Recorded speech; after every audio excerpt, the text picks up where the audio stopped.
Hello. Love, I called as soon as I got your message. Kamusta? May problema ba? Mukhang seryoso ka kasi. Yung mga bata, okay lang ba? Okay sila. Okay, ikaw? Tingin mo, mukha ba akong okay? Vanessa, Marco, binibigyan pa kita ng isang chance. Sabihin mo na yung totoo. anong totoo? I saw Trixie's post. Nandyan siya sa Singapore kasama kayo. Love, wait. Please, let me explain. Explain what? Na nagsinungaling ka sa akin? Nakala mo matatago mo sa akin yung totoo. Marco, tinanong kita. Walang pahaging diretsahan. Sabi mo sa akin, malaki ang Singapore na hindi mo kasama si Trixie. Yung pala nandyan siya. Ginigil trip mo pa ako na inuuno ko yung selos ko. Pero, God, ko paling may tinatago dyan. Love, maniwala ka sa akin. Hindi ko naman kasi talaga alam na sasama si Trixie. Bigla na lang siya dumating. Sabi pa niya, pinapunta daw siya ni Mama. Alam naman paalisin ko.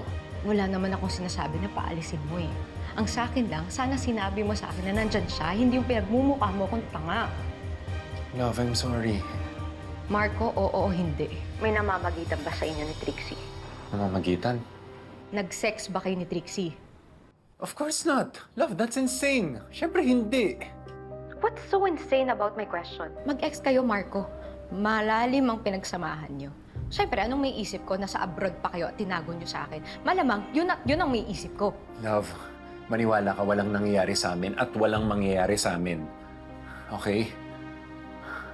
Ikaw ang mahal ko. Kasal ako, may mga anak ako. Well, yung iba nga dyan eh. Ang daming anak at napakadami ring kabit. Pues, love, ibahin mo ako sa kanila.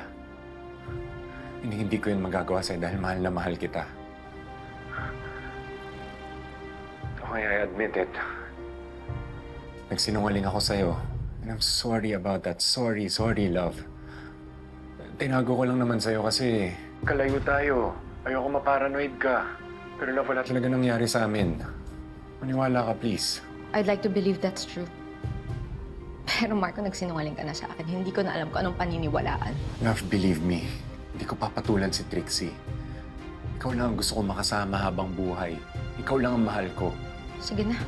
Dami pa akong gagawin. Mag-aaral pa ako ng kaso tungkol sa mister na niloloko yung misis niya.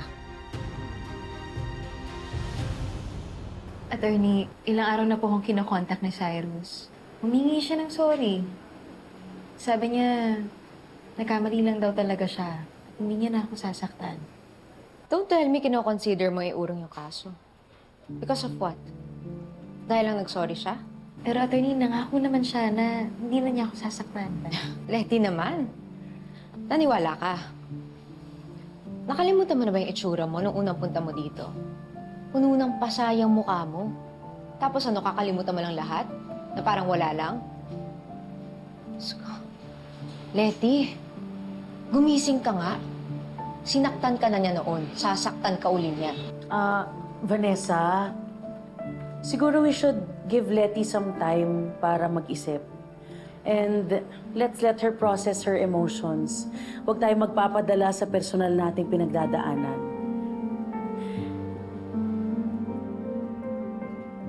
I thought I raised you to be better than me.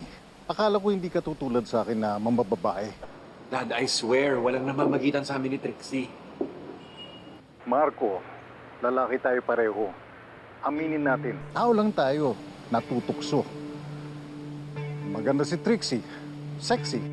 Well, Dad, hindi ako interesado.